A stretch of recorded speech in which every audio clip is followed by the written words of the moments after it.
Hey everyone! So today I wanted to talk to you a little bit about some things that I trained my farm dog that I'm really glad I did, and then a few things that I wish I would have focused on more when she was a puppy. So just a little bit about my dog. I have a 4-year-old English Shepherd named Ruby. She is very energetic, very loyal, loves to run around outside, and also super smart. So that definitely helped with the training process. Okay, so here are a couple of things that I trained that I'm super happy that I did. Okay, number one is that she knows that she's only allowed to potty in the tall weeds. So if there's tall grass, it's not a mowed section, she can go there. And this takes a little bit more work at the beginning when they're a puppy because I would take her on a leash every single time out to the weeds and wait for her to go and then praise her like crazy. And I did that for months. So on a leash, out to the weeds, lots of praise. On a leash, out to the weeds, praise.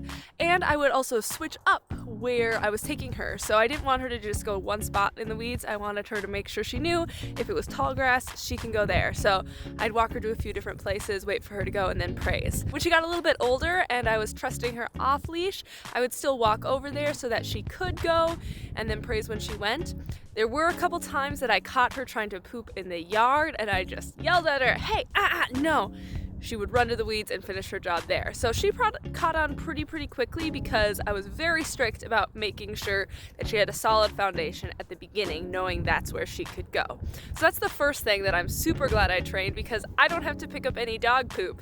I have enough animal manure to deal with without having to deal with dog poop. So that is number one. So the second thing that I'm super glad I taught Ruby was boundaries. So there are a few boundaries that I really nailed into her head from the time she was a puppy. And that was mainly for her safety. So the first one, that she's never allowed to go into the horse paddock. So she can stay on the outside. She is allowed to put her feet on the fence, but she is not allowed to go in. And she knows it. As long as her two back feet are in, she'll sometimes reach in if a ball goes in there, or if the horses are dropping some grain, she likes to clean up the mess a little bit, but she never breaks the rule. And I have never, ever invited her into the paddock. So she knows that it's a absolutely no-go zone. And she is fully able to reach in there and go in there physically. Like she could jump right through the bars, but she knows that it's not allowed and she follows that rule. There are a couple other pens that she is not allowed to go into unless she's invited in. So that would be like the goat pen or the chicken run. And so those she's expected to wait outside, not cross the boundary of the gate unless I invite her in. And then she can come in. She still has to behave and not chase the animals, but she is then welcome into that space. And so she knows not to cross that threshold unless I say it's okay. Now there are a few boundaries that I wish I would have taught a little bit better. One of those being not to run in the gardens. So this is one thing I did not think about when she was a puppy at all. We have a bunch of raised bed gardens and she sometimes likes to jump over them, run through them, which isn't very good when you have things planted in there. So that is something that I'm really gonna have to work on this year as I'm trying to have a nicer garden. Now the last thing I'm glad that I trained is her interaction with animals. So from a very young age, I had her exposed to goats, chickens, and horses.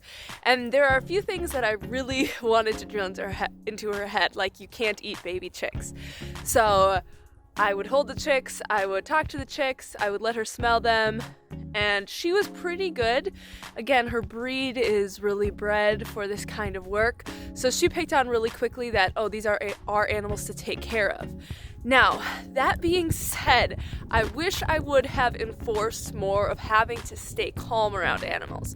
So although I'm confident that she's not going to kill anything, she still has a little bit too much chase drive, in my opinion, and that was just me not being strict enough with the rules.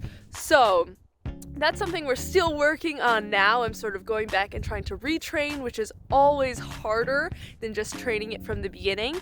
So she still likes to bark at the horses, or if they are getting all antsy, she sort of likes to run around with them, which is number one, dangerous, and number two, really annoying. So working on that, but the foundation is there of do not hurt other animals, you can be with them, and you can be gentle with them.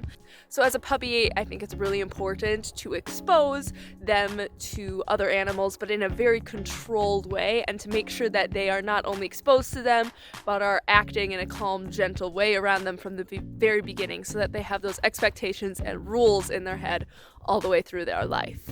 I hope this gives you a few ideas for when you're training your farm dog and motivates you to start really, really young, give lots of praise, and make sure to be very strict on the rules that you want them to follow throughout their life.